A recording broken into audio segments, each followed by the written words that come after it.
আল্লাহ সুবহানাহু ওয়া তাআলা পবিত্র গ্রন্থ আল কোরআনের মধ্যে বলছেন, ইরহামু মান ফিল আরদি ইয়ারহামুকুম মান ফিস সামা। তোমরা পৃথিবীবাসীর প্রতি দয়া প্রদর্শন করো, তাহলে যিনি আকাশে আছেন উনি তোমাদের প্রতি দয়া প্রদর্শন করবেন। পৃথিবীবাসীর প্রতি দয়া কিভাবে করতে হবে?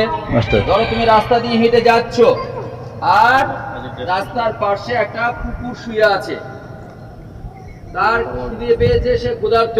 তোমার কাছে খাবার থাকলে তাকে খাবার দাও, তার প্রতি দয়া করা হলো। অকারণে তাকে এক লাথি মেরে দিলে। তুমি সাইকেল নিয়ে যাচ্ছ, তার পায়ের উপর দিয়ে চালিয়ে দিলে। তোমার হাতে একটা লাঠি আছে, তাকে ঠ্যাস করে মেরে দিলে। এটা খুব অন্যায় কাজ। কারো প্রতি এরকম আচরণ করা যাবে না। যে কোনো পশু প্রাণী তোমার পথের ধারে হোক, তোমার বাড়িতে হোক, কোনো জায়গায় শুয়ে আছে, তাকে কষ্ট দেওয়া যাবে না, বরং তার প্রতি দয়া প্রদর্শন করতে হবে। সে ক্ষুধার্ত হলে, তোমার কাছে কোনো খাবার থাকলে তাকে খাবার দিতে হবে। কোনোভাবেই কোনো কিছুর প্রতি নির্দয় হওয়া যাবে না। ধরো তোমাদের বাড়িতে জানালায় একটা ঘুঘু পাখি এসে বাসা বেঁধেছে, সে দুটো ডিম দিয়েছে বা তার বাচ্চা হয়েছে, তাকে বিরক্ত করা যাবে না, তাকে তাড়ানো যাবে না, তাকে ঢিল ছোড়া যাবে না, তার বাচ্চাগুলোকে সেখান থেকে নেওয়া যাবে না। বরং তুমি পারলে তাকে খাদ্য দিয়ে সহযোগিতা করো, তার প্রতি দয়া প্রদর্শন করো।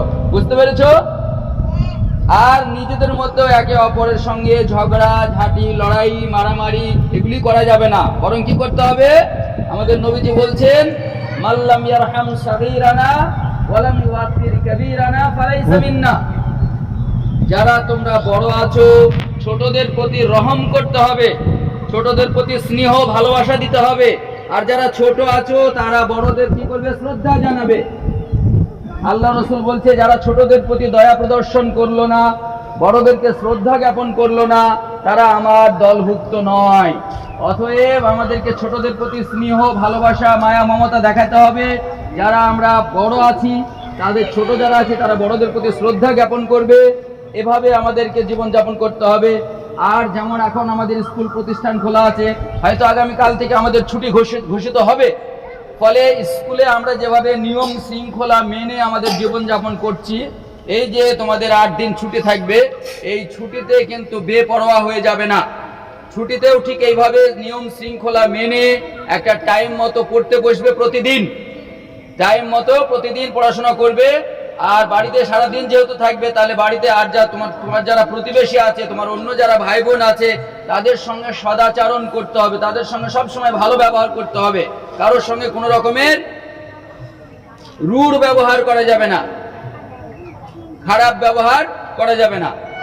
আর এখানে যেমন যারা থাকছো, তারা যেমন দিনে 5 ওয়াক্তের নামাজ নিয়ম মতো সময় মতো পড়ছো, ঠিক বাড়িতে ছুটি হলে বাড়িতে গিয়েও ঠিক টাইম মতো 5 ওয়াক্তের নামাজ প্রত্যেককে আদায় করতে হবে। তোমরা নামাজ ঠিক টাইম মতো পড়ছো কিনা তার রিপোর্ট কিন্তু আমরা তোমাদের গার্জেনদের কাছ থেকে নেব। অতএব যদি রিপোর্ট তোমাদের খারাপ আসে, তাহলে পরবর্তী সময় কিন্তু তোমাদের পানিশমেন্ট কপালে আছে। অতএব নামাজটাকে কেউ অবহেলা করবে না। যতদিন ছুটি থাকবে, বাড়িতে সময় মতো নামাজটাকে ঠিকঠাক ভাবে কিন্তু আদায় করতে হবে। কাল কিয়ামতের মাঠে যখন আমাদের নেকি এবং গুনাহগুলোকে ওজন করা হবে, তখন নেকির পাল্লায় সবচেয়ে যে জিনিসটা ভারী হবে, সেটা হচ্ছে উত্তম চরিত্র এবং ব্যবহার। অতএব আমাদেরকে সর্বক্ষেত্রে, সর্বস্থানে আমাদের চরিত্র ব্যবহার যেন উন্নত মানের হয়, সেদিকে অবশ্যই খেয়াল রাখতে হবে। আল্লাহ আমাদের বাচ্চাদের সকলকেই উন্নত চরিত্রের অধিকারী হওয়ার তৌফিক দান করুন। আমিন। আসসালামু আলাইকুম।